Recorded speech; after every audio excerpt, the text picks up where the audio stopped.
आज से 15 अरब साल पहले सारे खगोलीय पिंड अर्थात तारे, ग्रह, गैलेक्सी, धूमकेतु सभी एक सघन पिंड के रूप में थे तथा कालक्रम में सघन पिंड में एक महाविस्फोट हुआ तथा यह सघन पिंड अनेक ब्रह्मांडीय पदार्थों के रूप में दूर दूर तक छिटक गया, जिसे हम गैलेक्सियों के रूप में देखते हैं। आज भी यह गैलेक्सियां एक दूसरे से दूर जा रही हैं, अर्थात आज भी ब्रह्मांड का विस्तार हो रहा है।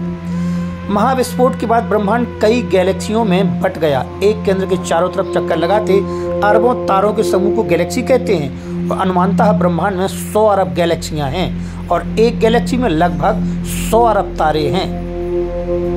ब्रह्मांड के 100 अरब गैलेक्सियों में से एक गैलेक्सी आकाशगंगा है और हमारा सूर्य अर्थात सौरमंडल का मुखिया जिस गैलेक्सी में स्थित है उसे आकाशगंगा कहते हैं, जिसका नाम मंदाकिनी भी है। सूर्य अपने 8 ग्रहों के साथ आकाशगंगा के केंद्र का चक्कर लगा रहा है और सूर्य 25 वर्ष में आकाशगंगा के केंद्र का चक्कर लगा रहा है, जिसे हम ब्रह्मांड कहते हैं। हमारी पड़ोसी आकाशगंगा को देवयानी यानी एंड्रोमेडा भी कहा जाता है और हमारी आकाशगंगा मंदाकिनी कही जाती है और कहा जाता है कि आने वाले भविष्य में दोनों टकरा सकती हैं। हालांकि इसको लेकर अभी घबराने की जरूरत नहीं है। हमारी आकाशगंगा एक निहारिका है जो तारों, सुपरनोवा, नेबुला और अदृश्य पदार्थों से भरी हुई है, जिसके कई पहलू वैज्ञानिकों के लिए रहस्य बने हुए हैं। खगोल वेदों के बीच इसके तरीके को लेकर काफी बहस छिड़ी रहती है।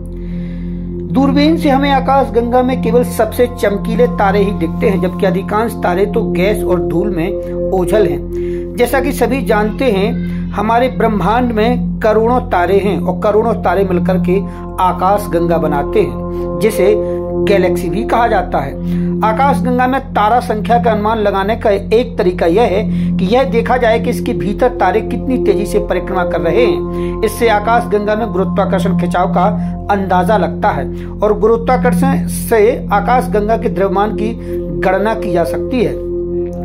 फिर इस द्रव्यमान में एक औसत तारे के द्रव्यमान से भाग देकर तारों की संख्या का अनुमान किया जा सकता है। सितारों की साइज में बहुत विविधता होती है और अनुमान लगाने में कई मान्यताएं लेनी होती हैं। यूरोपीय अंतरिक्ष एजेंसी के उपग्रह ने आकाशगंगा में 1 अरब तारों का स्थान निर्धारण किया है और वैज्ञानिकों का मानना है कि यह कुल संख्या का 1% ही है, तो शायद आकाशगंगा में 100 अरब तारे हो सकते हैं। तारा संख्या के समान खगोलविद आकाशगंगा के वजन को लेकर भी अनिश्चित हैं। विभिन्न अनुमान सूर्य के द्रव्यमान से 700 अरब गुना से लेकर 20 खरब गुना तक हैं। आकाशगंगा का अधिकांश द्रव्यमान लगभग 85% अदृश्य पदार्थ के रूप में है। इस डार्क मैटर से प्रकाश नहीं निकलता और इसलिए इसका सीधा अवलोकन करना असंभव होता है। हाल ही में इस बात का अध्ययन किया गया है कि हमारी विशालकाय आकाशगंगा आसपास की छोटी निहारिकाओं पर कितना गुरुत्वाकर्षण बल लगाती है। इसके आधार पर इसका अनुमान है कि आकाशगंगा सूर्य से 960 अरब गुना भारी है। कई अध्ययनों से मालूम चलता है कि हम इस ब्रह्मांड के एक वीरान कोने में ही जी रहे हैं। दूर से ब्रह्मांड की संरचना एक विशाल ब्रह्मांडीय जाल की तरह दिखती है, जिसमें ज्यादातर खाली स्थान है। हमारी आकाशगंगा के केंद्र में विशाल ब्लैक होल है जो सूरज से 40 गुना वजनदार है।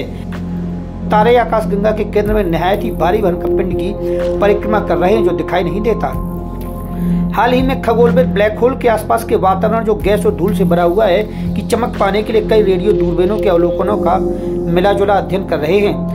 छोटी निहारिकाएं आकाशगंगा की परिक्रमा करती हैं और कभी कभी उसे टकरा भी जाती हैं। यूरोपीय दक्षिणी वेधशाला के अनुसार जब पुर्तगाली खोजकर्ता फर्डिनेंड मैजेलन 16वीं शताब्दी में दक्षिणी गोलार्ध की समुद्री यात्रा पर थे, तब उन्होंने रात में आकाशगंगा तारों के वृत्ताकार झुंड देखे थे।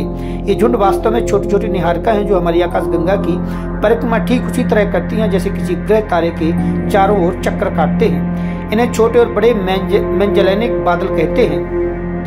ऐसी कई छोटी छोटी निहारिकाएं आकाशगंगा की परिक्रमा करती हैं और कभी कभी हमारी विशाल आकाशगंगा में समा जाती हैं। हम अपने पड़ोसी एंड्रोमेडा निहारिका की ओर लगभग 4 किलोमीटर प्रति घंटा की ओर बढ़ रहे हैं। अधिकांश शोध से मालूम चला है कि ऐसी दुर्घटना के समय अधिकांश विशाल एंड्रोमेडा हमारी आकाशगंगा को निगल कर खुद जीवित रहेगी, लेकिन हाल ही में खगोलविदों ने बताया कि एंड्रोमेडा मात्र लगभग 800 अरब सूर्य के बराबर है, यानी इसका द्रव्यमान आकाशगंगा के द्रव्यमान के बराबर है।